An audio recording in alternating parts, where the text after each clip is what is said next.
What is up, everybody? I'm No Lex Given, and today we're going to be taking a look at some more Cursed King. This is a pretty good start to a Cursed King game as well. We'll be able to make full use of our gold and not take any damage on turn 2, getting to pick up some free spells. So this is a really nice start.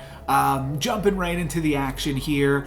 This game's going to play out pretty similarly to the Cursed King game that I put out last Saturday. And I think that most of my Cursed King games play out pretty similarly. You try to just be as strong as you can, hopefully picking up some economy spells to start the game off, and then a lot of the times I wind up playing Dwarves. And I've brought this up a lot, but I think another game just to kind of illustrate this point is definitely some good data. When I'm playing Cursed King and when I'm playing Sharebear, both of those heroes that give early game econ, a lot of the times I find myself just playing Dwarves. And in this one, we're going to pursue potentially some different paths at the start. I will pick up a Dwarf as well as a Mage, and we'll pick up a Polywoggle as well, because why not, you know. This game isn't going to feature Polywoggle too heavily, though it will feature it some.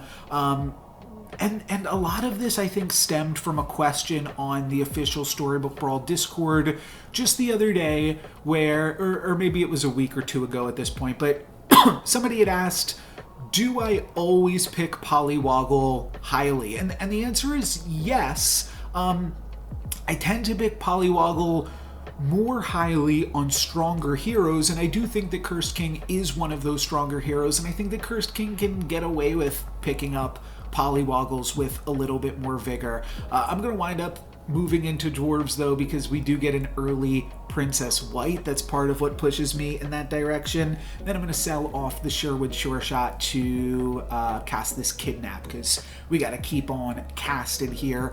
Cursed King is a little bit awkward because, in terms of playing Dwarves, because spells don't actually really impact Dwarves that much, but generally I just think the extra econ makes you stronger in general. Of course, in this game, we're mostly moving into Dwarves because of this Princess White, more than picking up the Princess White because I want to play Dwarves or something like that, if that distinction makes sense. We do end up taking a little bit of damage here on 3.0, but then we get to pick up another Dwarf, another Dwarf and another Polywoggle, which is fun, and then we'll cast another econ spell for the turn and lock onto a Turkish Delight. Now, I would still potentially like to slay with these Polywoggles here, but again, kind of the same thing. If they don't slay, then next turn will be on 4.0, and it's not the worst thing in the world. So because of that, I actually wind up moving out of playing these Polywoggles, moving out my Polywoggles from behind the stag where they would otherwise potentially slay. And we'll try to win this for glory, and then we'll try to win, or slay rather, with these Polywoggles next turn. Maybe grabbing a third one and grabbing an upgraded Polywoggle. But, you know, where would a video on my channel be this week without including some Polywoggle shenanigans in it? But after that, I think it's going to mostly be a lot of Dwarf stuff. We will wind up getting a Princess P off that for glory. Sorry, Princess Peep. That's why they renamed the character, because that was getting too dang confusing. And then we see a pair of dragons in our shop, and honestly, I like all of that. So I'm definitely going to pick up Lightning Dragon. That works really well with the Stag, because now our Stag is in attack slot 1, effectively. And then I'm going to sell off a few more of my characters to pick up the Feasting Dragon as well, just because 3.2 Feasting Dragon, that's too much for me to pass up. Then maybe we'll grab some level 5 characters here as well. And I think we're off to a pretty strong start. We're not necessarily playing Dwarves, though we're not playing Dwarves. I'm still going to hang on to Princess White, and I'm also hanging on to the Wizard's Familiar. Despite it being smaller technically than the Frog Prince, it will grow bigger eventually. Now, we do get lucky enough that even though our Stag dies, we do get a Slay, so that part is cool. And then we also get a Masquerade Ball here with one level 5 character.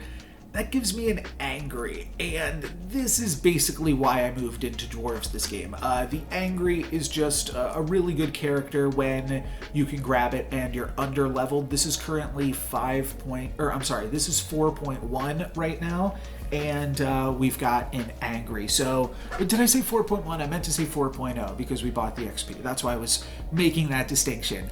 So Angry looks pretty good for us here, and this shop has a free spell, which is basically free econ, and then it also has a greedy. So all of that looks pretty good to me. This is why I said it's not like really a polywoggle game here. I'm going to sell off the polywoggle. I think I'm done with that. I think that Angry is enough of a direction, and we don't have any other ways to pump up that polywoggle. We could look for a pump spell in the future, but I know I'm going to be cutting this stag soon, and there's just too many other things that I want to focus on doing right now. Picking up this greedy next turn definitely being towards the top of that list.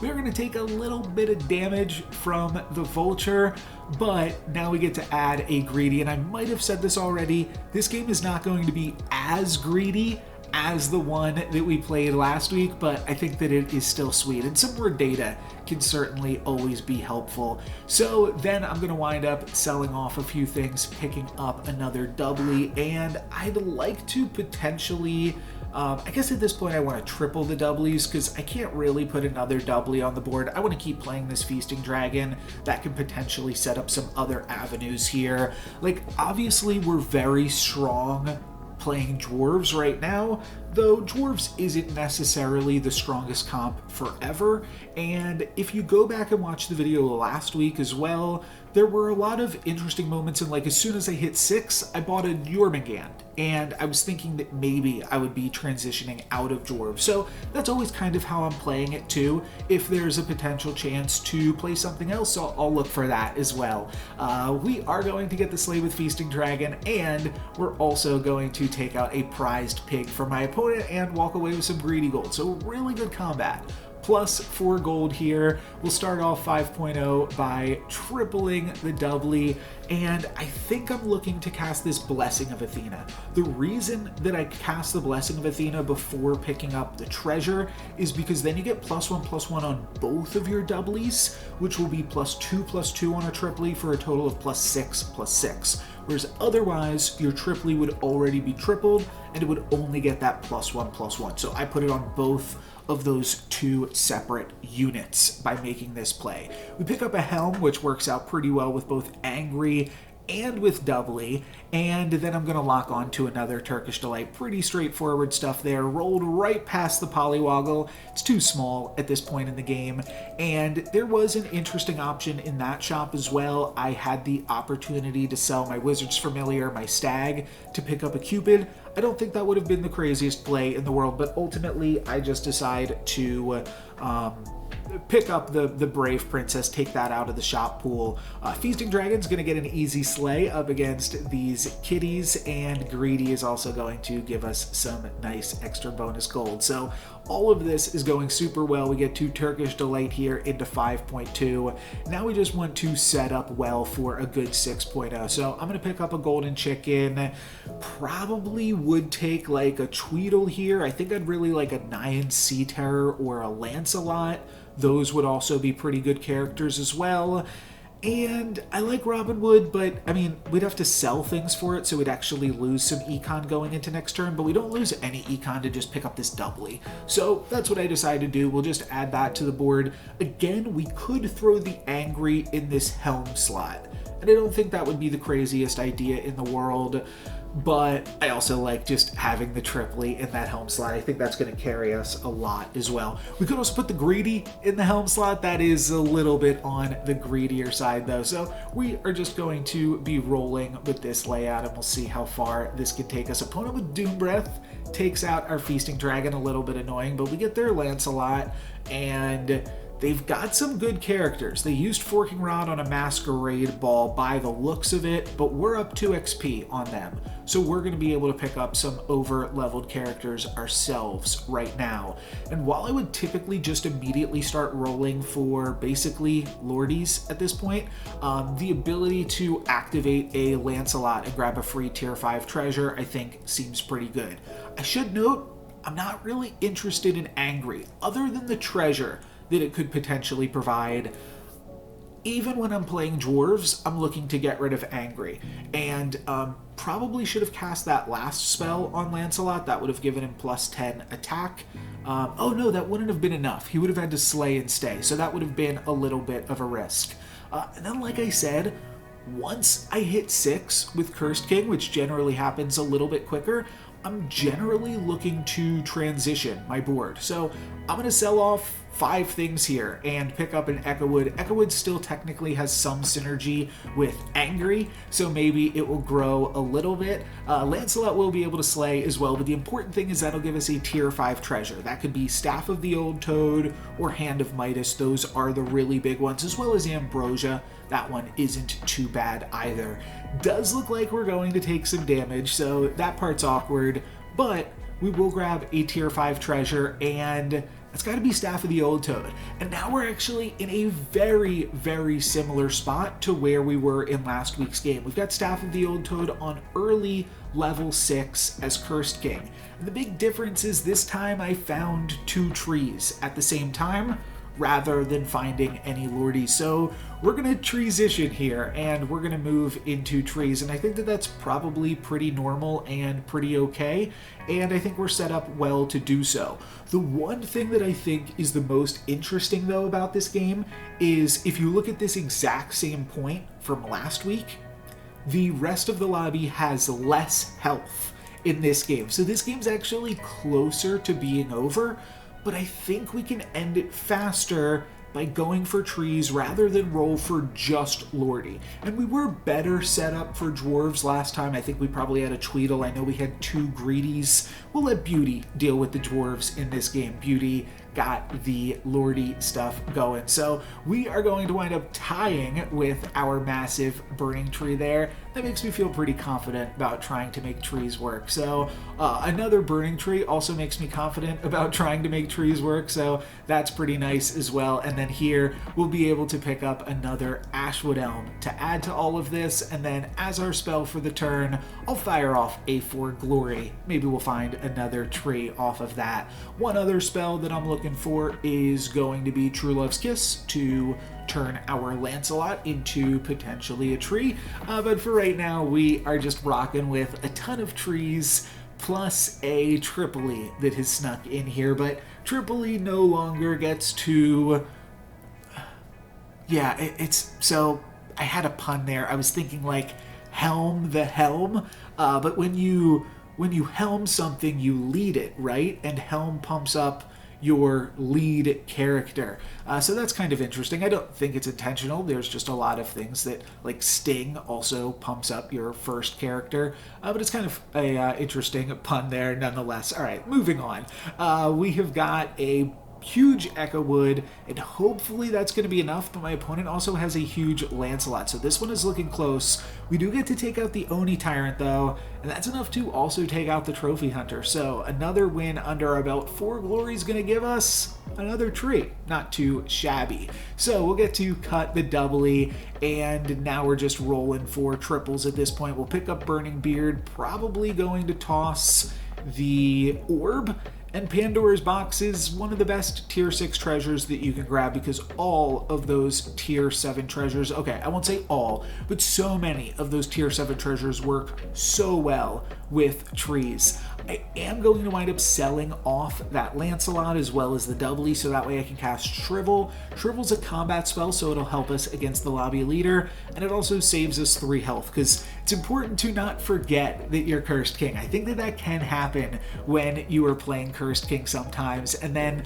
this is kind of an interesting thing. I always wind up doing this. You've seen this work out in many videos before, but when I've got a Pandora's Box cooking, I pretend it's going to be World Tree and I lock the shop.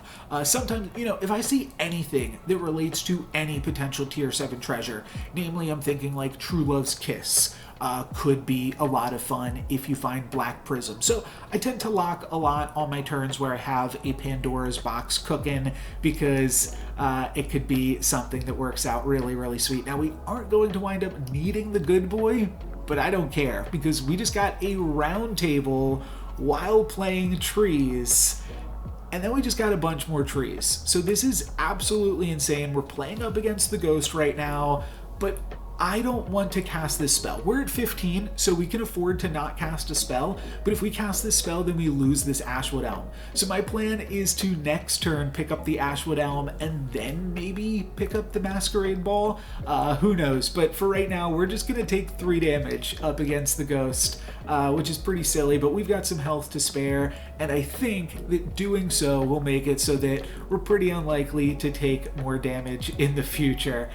So yeah, we'll see how this one goes, and then the next turn might be the finals with trees. We've definitely put together a pretty good tree comp. You'll see how big these Echo Woods can get, up to over the thousands as they round table themselves out. Multiple Echo Woods gets to be really, really strong, and multiple Burning Beards also really strong with round table. Triple the Ashwood Elm, not super impressed by any of these treasures. Wand of Weirding though, kind of fun with the current shop. We can fire off this Masquerade Ball and take a look for some more trees. We're going to find some as well. I'll sell off the Ashwood Elm to put in... No, I'll sell off the Rotten Applewood to pick up an Ashwood Elm. And then I think about ordering the board like this to protect my Echo Woods, right? Putting them in the back line is going to make them a little bit less likely to get scammed. However, I realize that if we backline both of our Burning Beards and just our Ashwood Elms die, our Echo Woods get to soak up a lot of my opponent's damage. If my Echo Woods don't get scammed and both my Ashwood Elms die, we'll have exactly enough damage to take my opponent out right now on this turn. 4 damage from the unupgraded characters, 3 from the Burning Tree, and 6 from my level, not counting those Ashwood Elms again. The Echo Woods get to go absolutely crazy, up to the 2000s this time. Does my opponent have a scam? That's the only question. They've got a pumpkin. They're going to be able to populate this board. Wait, no. Okay, they turned all of their characters good. Nothing was inside the pumpkin. We don't get scammed, and we get the win. So there we go. Pretty silly way to end it, but definitely something to pay attention to is how much damage you can do, and if that could potentially change how you want to order around your board. And then my opponent blessed us by their pumpkin not spawning anything. Of course, they were mages. You want to turn your stuff good on mages. It was just a little bit silly, but that is going to be it for me today, guys. Thank you very much for watching. I'm No Legs Given. Don't forget to subscribe. I gotta throw that in this video. Meant to say that earlier. Storybook Brawl is potentially doing a pretty big update next week. I want to get my 1,000 subscriber update, my 1,000 subscriber special out before that update. Can we do it? I'm like 30 subs away at this point. I think we can. Hit that subscribe button if you're not subscribed already. We are so close. That's going to be it for me today. Thank you guys very much for watching. I'm No Lex Given. Peace.